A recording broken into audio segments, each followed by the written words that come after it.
I want to take just a couple of minutes to discuss formality with you all. In particular, I want us to start to think about being more formal in what we write. One of the real goals of this class is just that. It's not just the ideas we have, but the execution we use. So let's take just a couple minutes here to look at a few things. You'll see, first of all, a couple just generalized notes for you about formality, a few things we can work on in terms of our own writing. First of all, generally speaking, you want all of your paragraphs to be 4 or more sentences in length. What this does is this allows you to take an idea, shape it, give it some structure and form before you move forward. So please remember that. If you have paragraphs that are less than that, I would highly suggest one of two things, either flushing them out some more, or combine them with another paragraph that you have. See if there's another place that it can fit. Secondly, I want to take just a moment to remind you of something a little more specific, and that is in your introduction, you should include the first and last name of the author or authors, I guess I could, and the full titles of any works that you're going to use in the paper. So, for example, if you're going to talk about Mark Twain, in the introduction, I expect to see Mark Twain, and let's say you're going to use Adventures of Huckleberry Finn, so you say something, in Mark Twain's Adventures of Huckleberry Finn, and on the way you go. From that point forward, you don't have to refer to the author by his full name every time. You can use his last name. But as I'll say in a few moments, we don't refer to authors by their first names only. A couple other reminders for you. One of them is, please start to think about how you can more formalize your diction. Diction, of course, is word choice. That's where we get the phrase dictionary from. It's a book of words you can choose from. So one of the things I'll suggest to you, too, is think about how you can be more formal in your own language. Now, I'm not saying to you that you need to be archaic in your language and say things like thou and shall. Quite the opposite. What I mean, though, is when you're given a choice and one would be more formal than the other, I would, generally speaking, suggest for papers to look to the formalities. Again, I don't want to change the way you write or the way you speak per se, but I want you to know that when you have a range of options, pick the ones that work best. Quick example of that would be the word children versus kids. Kids is the more informal word. I would highly suggest that when you write about children, you write about children rather than kids. Same thing is true, for example, about something like it was an awesome piece versus a well-written piece. Well-written, of course, is more specific about what we're talking about here in English class, but doing so offers a little more of a formal capacity to say things. Two other things I want to remind you of, and you probably already know about these, but I'd rather show you one more time than assume as such. Number one is, in our course, under our syllabus button, we've got our MLA formatting guide. I've just pulled it up, as you can see. I've blown it up a little bit so it's a little big on the screen for you to be able to see right now. So just heads up, that's why mine looks large. A couple things I want to remind you of. I'm not going to go through all the particulars of this because I know a lot of you feel very comfy with MLA formatting already. But if you don't, please take a moment and pull up that MLA formatting sheet. A couple things I'll say just real quickly. Just take a quick look at this and take a look at your own paper. If your paper and this don't look alike, let's make sure we figure out why that's the case. A couple quick things. Remember, your name, my name, what class we're in, the date. By definition, you should do day, month, year with no commas. I don't tend to mark that as long as the date is correct, but so I've told you the rule, there it is. Please remember, too, that up here goes your last name and the page number. Now, if you need a reminder about how to do that, I'll remind you very quickly that down here in my writing, to give you an example to see, I've also told you how to do those things. One last reminder, because this one's a little squirrely sometimes. Notice up here in the Styles section that I have clicked on no spacing. This paper is technically written in the no spacing style. If you click on and use normal, what you will find is that the spacing is actually different. Quick example, normal. See how it changed just ever so slightly?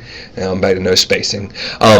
I have to double space it again, which those rules are in there as well too. But please remember before you begin a piece to start with no spacing.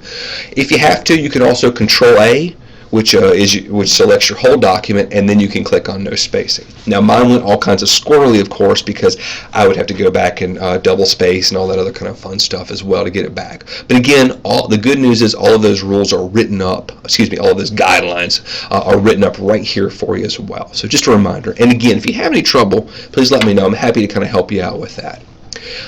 So I'm going to go ahead and get rid of that bad boy and go back to the other sheet I want to take a moment with. My writer's reminders guides. MLA formatting goes over how to format, and of course there are MLA citations that you'll need as well too.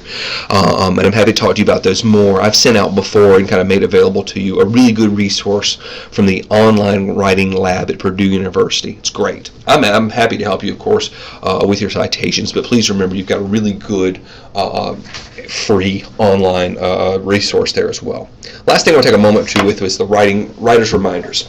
You'll see I note these and I ask actually that when you turn in formal work that you follow both these guidelines and the MLA guidelines to get credit for the assignment. I know what you're thinking. Stumpf, why are you being such a stickler? Well, the answer is kind of easy actually. By doing these formalities, I don't have to mark them anymore, and I can spend my wonderful time and yours instead looking at more topically based questions. I can get into the writing itself rather than just the execution of it.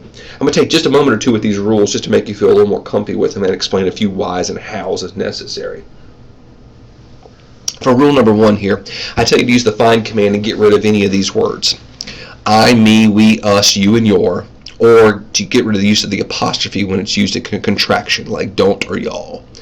Let me start with this I, me, we fun stuff. Quite simply, I don't want you to use first person, and I'm not the only one. Lots of times people ask you not to use first person in formal pieces. The reason is this, is because when you are being more formal, one of the things that's important is what you're saying, not that you yourself are saying it. Think more about it like this. It's like putting the argument forward rather yourself forward.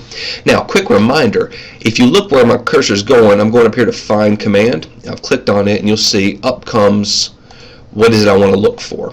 I'm going to tell it, for example, to look for me. You'll see I have 20 results in this paper I'm looking at here. I'm going to skim this up a little bit so you can see the top. Now, in some cases, of course, it's in the middle of a word, like immediately. Obviously, there's nothing wrong with that. I would not cut it. However, as I'm looking at my document, there's an example of first person. Let me see if I can't get rid of that now by altering the sentence in some way, trying not to refer to myself. So I highly suggest to you to do that. Now, if you put in just the letter I, of course, you're going to get lots of results. I got 129 in this tiny little document.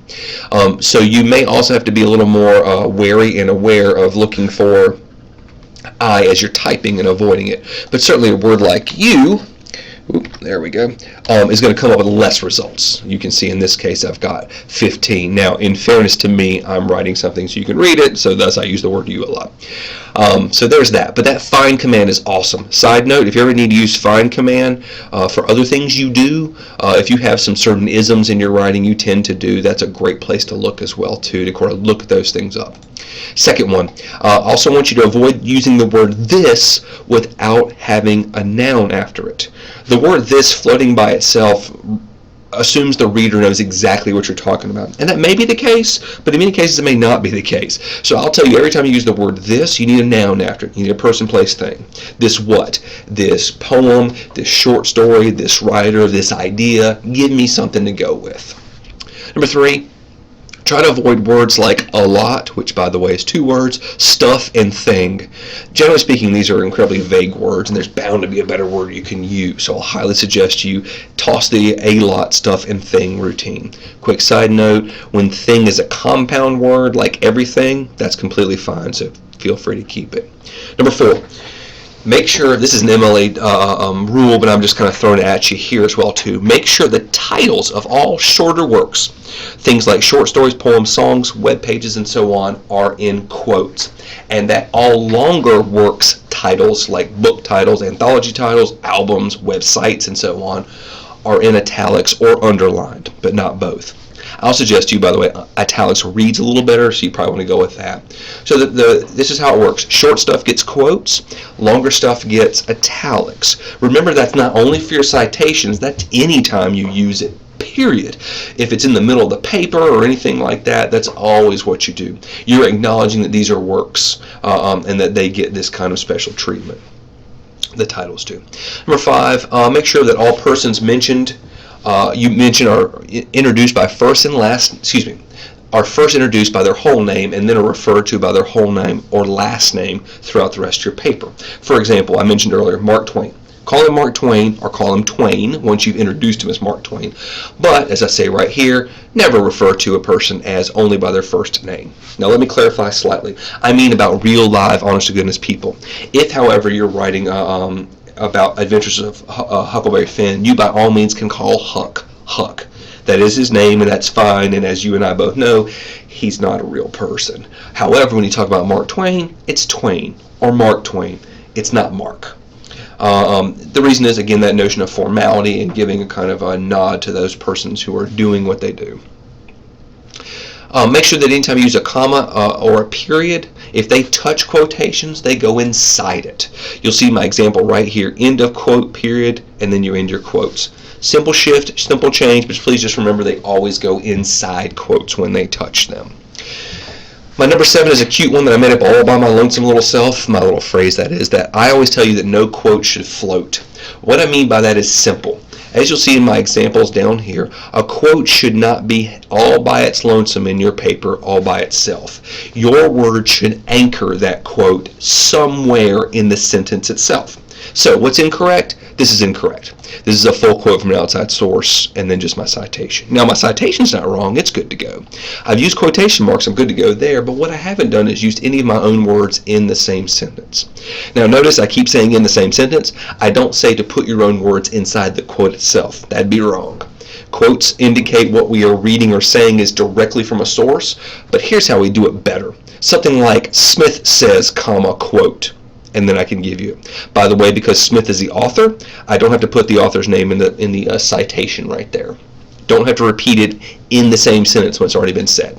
I could also do something like this to support the claim, comma, quote, and then I could do my citation. And on down the way, you can look at the rest of them. One more thing while I've got your attention at it, please remember that parenthetical citations, at the very base, almost always are going to be simply a last name and a page number. Now, in certain circumstances, there may be some more information involved, but almost always you're looking at parentheses, last name, page number. Notice there's no P for page. Notice there's no commas of any sort. It's incredibly bare and easy. Lastly, please note the period goes outside a citation. And, I'm sorry, I said lastly. I lied to you. One more. And remember that citations only go at the ends of sentences. Only at the ends of sentences in MLA. Last thing to hit you with. Please remember that there are certain things that are just not acceptable for college level work, certain sources. Wikipedia, while a wonderful source for you to find out when a band got together or whatever, is not a trustworthy source. And the reason's simple. You can go in, I can go in, anybody can go in and change it at any time.